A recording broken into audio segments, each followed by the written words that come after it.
What's up, guys? Kara Corey here, registered dietitian. Welcome back for today's dietitian talk. We are here today to talk about the ever so popular and still remaining popular intermittent fasting. Now, I've done a couple videos on this topic years ago now, not to sound ancient, but it's been a couple years. Intermittent fasting has really gained in popularity.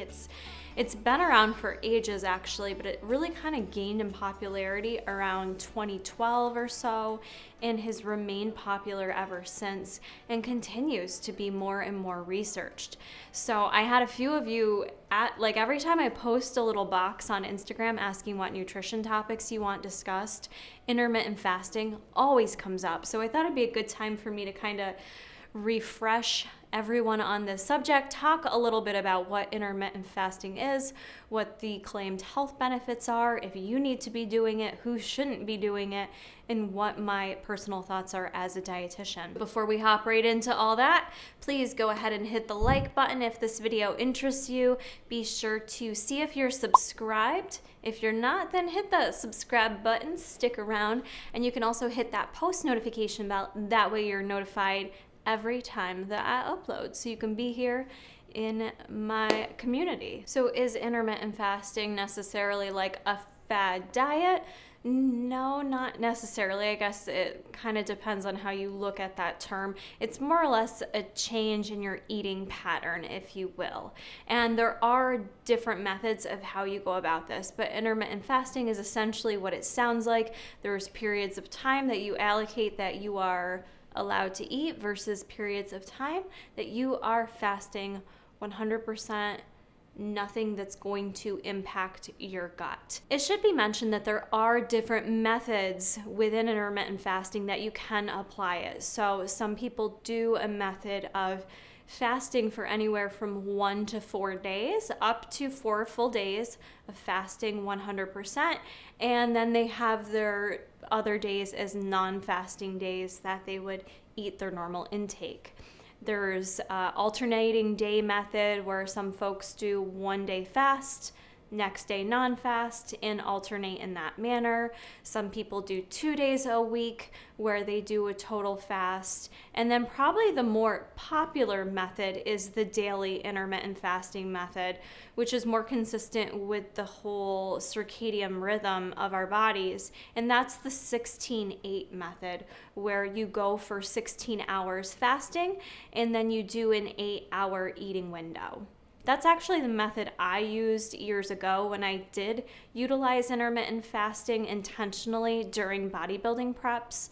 That application, not to tangent, but that application really helped me through a dieting phase in terms of just feeling more full. Calories were low, going to extreme levels of what was necessary for being lean enough for the stage. So that kind of assisted me just in terms of being able to adhere to the diet. So with all these different methods of intermittent fasting, the thought process behind it is, when we eat food, we break it down depending on what type of food we're eating, whether it's carbohydrates, proteins, and fats. They're all broken down a little bit differently. But for the most part, we break down our food. That energy is either utilized or it is shuttled into our cells and therefore stored. And throughout the day, we utilize the energy that is within our body, whether it be stored energy or circulating within the bloodstream. And if we have more energy than is needed, it will get stored as fat in our fat cells, regardless if it's carbohydrates, proteins, or fats. An excess of energy is going to yield itself to fat storage. Now with intermittent fasting, the thought process behind it is when your body is in a fasting mode, insulin is not secreted because there's no need for it. Insulin is a hormone that's secreted by our pancreas to help shuttle the carbohydrate to our body cells. If we are in a period where we're fasting, then insulin levels essentially are going to be much lower, which allow for the ability to start utilizing and burning our stored fat. So that's kind of the thought process behind it. But whether or not that's superior to just a diet where we restrict calories, it might still be up for debate. So is it any better than someone just intentionally eating less if your main goal is to lose weight? I don't know that I can answer that question. I would say it's going to depend on what you're most able to sustain. I think sustainability is really important. It's something you really need to consider in terms of what your goals are and what you're able and willing to do. And depending on what type of intermittent fasting method you're looking to implement, I know for me, fasting for 4 days in a row, I just don't think is something I could do. I don't think I could adhere to that. I would fall off the wagon and it would be a done deal for me. Implementing the 16-8 method is very easy for me to apply. In particular, for me, I would apply it during my work day. So essentially, I would eat all my food at work, and that may not be an option for many people. I know a lot of people, depending on your field that you work in, you may not be able to just eat all day long, which kind of is like what I feel like I'm doing during intermittent fasting. And other people may not like that method or be able to adhere to it if it means they're not able to eat dinner with their family at night, depending on what window of time that they adhere to. So all those factors kind of play in. I mention it because I think if you're watching this video considering whether or not you should do intermittent fasting, you need to think about your lifestyle and what's truly sustainable to you, and if this would make sense. So are all intermittent fasting approaches created equal? I don't believe they are. A lot of the research that has been done, as typical for most research, starts with rats. So there is a lot of research in terms of intermittent fasting and showing the health benefits with rats. Not as much with humans, but there is a lot of research being done with humans, and a really great review has been done kind of looking at all the studies compiled. And it really did look at more so the 16-8 method and fasting in particular with the time frame from 7 a.m. to 3 p.m. And there's some background information on that, just how it kind of correlates with your circadian rhythms of the body and its normal natural processes of how it works with digestion and things of that nature. So that time frame in particular was really looked at. And a study that was done, and I think it was the University of Alabama, I'd have to look at it again, but it looked at in particular obese men who were pre-diabetic, and it looked at a group of men who did that 8-hour window from 7 a.m. to 3 versus a group of men who did a 12-hour feeding window. And what they found after the study was done that both groups of men, they didn't actually lose any weight, because with intermittent fasting, even if you're fasting, you're not necessarily restricting your calories. So remember that. But they did find with the group that did the 8-hour window, they had dramatically lower insulin levels. They did have improved blood pressure, and they also reported a decrease in appetite over the 12-hour feeding window group, who did not have those same results. Now, I am just reading some notes from my notebook too, but a lot of the research I do want to mention, it is looked at for folks who are overweight or obese, and I think that's important, and we'll talk about that too, where intermittent fasting may not be appropriate. So while I'm sitting here discussing it, I'm by no means saying this is an appropriate method for the general population. I think everyone needs to take accountability and figure out, sometimes when I do these, just a tangent for a second, sometimes when I do these videos, people think it's irresponsible of me if someone has a medical condition that would be, not well suited for this eating pattern. I'm by no means saying everyone should do this. I think as a consumer, you need to be educated. You need to know what your own personal health issues are, where you stand, and decide with working with your doctor, what is the best method for you. But with that said, a lot of the research does look at overweight and obese populations, and the research does show some great improvements in health indicators. As I mentioned, blood pressure being one of them, overall decrease in just inflammation and inflammatory markers, and just overall improvement in other health issues as well, things like arthritis and energy levels, some possibility of decrease in cancer risk as well. So there is enough research out there supporting the efficacy of using this type of approach for the way you go about eating. Also, with our diabetic population, this is something that I would heavily encourage you to discuss with your doctor, but they have seen great improvements in just overall improvement in your blood sugar levels and long-term blood sugar level range, also known as the hemoglobin A1C. So depending on what you're currently doing for your treatment, whether you're pre-diabetes or whether you are receiving treatment for diabetes, you should speak with your doctor about this prior to just jumping into it, especially if you're taking medication or things like insulin that is going to influence your blood sugar levels. It could be dangerous, so I highly encourage you to speak with your doctor. Intermittent fasting may not be appropriate for individuals who are not overweight or obese. In a recent study, 2017, they looked at people who are not overweight or obese and found significant undesirable effects of doing it.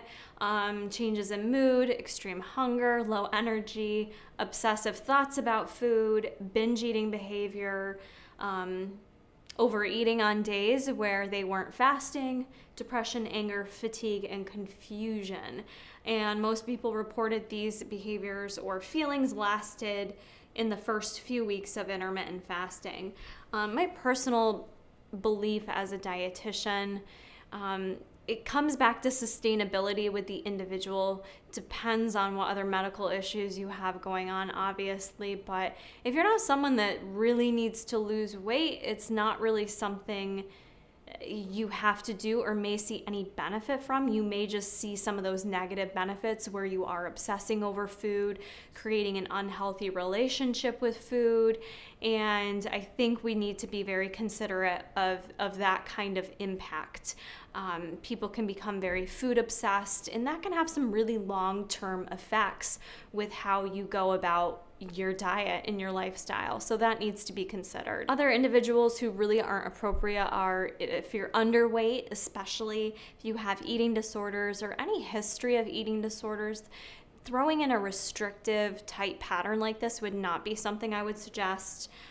Type 1 diabetes, where you are administering insulin, I think that would get very dangerous. Also, for any women that are maybe breastfeeding or pregnant, trying to get pregnant, recent surgeries, all the basic kind of disclaimer stuff I would want to put out there before you try this diet, that would really not be recommended for you. Now, is weight loss greater with intermittent fasting than any other type of diet or just restricting your calories? I don't believe the research says that it's superior. I think you can still see weight loss with both methods. In some instances with intermittent fasting, folks don't see any kind of weight loss. But sometimes you do see weight loss for the mere fact that you're able to be more adherent to it. So that's kind of how I used it for bodybuilding. It allowed me to more easily adhere to my restricted diet, if you will, because eating in that smaller window just allowed for me to feel more full and satisfied. And then it was just kind of like, at that time, you're done, it's shut down for the night. And it did kind of feel like, maybe due to the regulation of insulin, I felt more easily able to control my eating. I didn't have as much crazy hunger swings and things like that. Again, eating on that consistent schedule can sometimes just go a long way. So really think about if that's a method that you think would assist you. Sometimes people just like it as their jumpstart into their fitness program or weight loss efforts. It's just kind of a way to provide a little more structure in their day, a little something kind of black and white that they can follow and adhere to. And sometimes you just need that structure. I also wanted to mention this because I didn't mention it at the beginning. And when I followed intermittent fasting before, I didn't necessarily do it 100% how you're supposed to, because truly, as soon as you eat any food or consume anything that's going to stimulate the enzymes, and the stimulation of digestion begins in your mouth. So even if I was to drink or take supplements first thing in the morning, or have branched chain amino acids or something of that nature, that really does break the fast. And I know a lot of people don't do it that way. They say if there's no calories in it, then I'm not breaking my fast. But I believe the true definition of really fasting, you're only having water. So I just wanted to mention that with fasting, if you're really doing it to see potential health benefits, then you may want to try that method where you're truly, I would say if you are trying it, doing the 7 a.m. to 3 eating window. I wouldn't jump right into trying to do a 4-day fast. I've never tried that myself.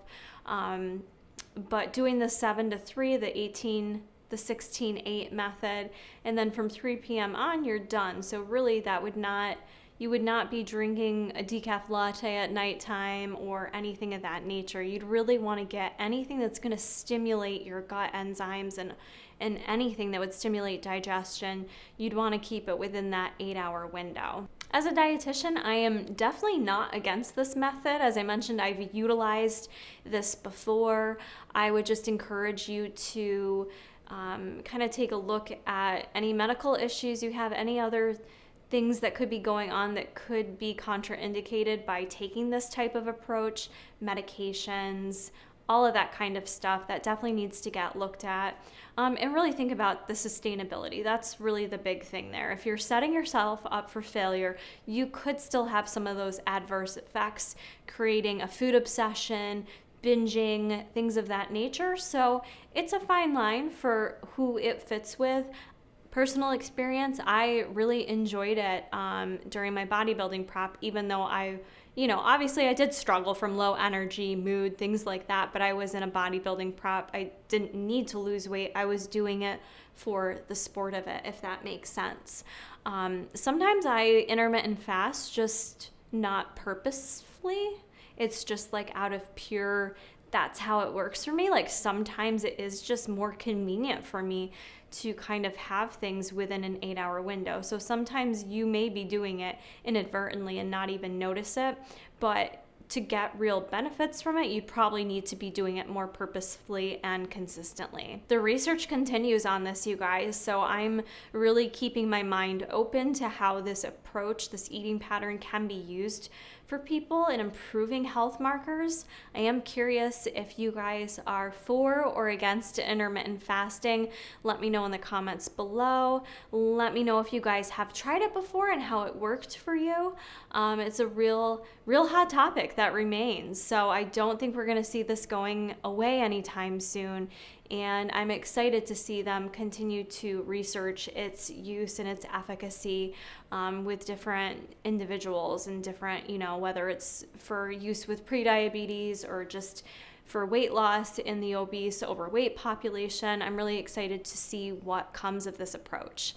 Also, let me know if you have any other questions below. I know this was a bit more of just kind of skimming the surface here, right? Like I'm definitely not diving into all the research, but just for the sake of conversation, I wanted to talk about this. You guys seem to ask a lot about it. So I hope this kind of gave you a good starting point for intermittent fasting and enjoyed this video. If you did, then hit the like button and I will see you guys in the next one. Bye.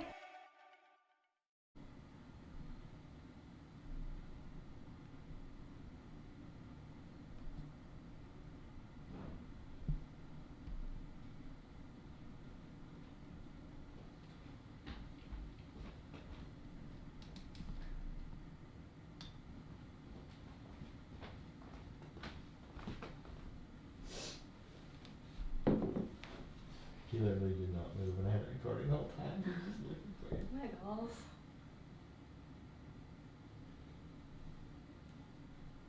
Well, this isn't gonna work.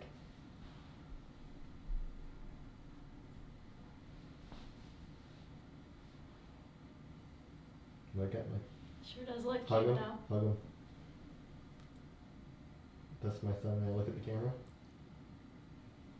That's my thumbnail for my video. Okay. Thanks, Bruce. I got you, Dad.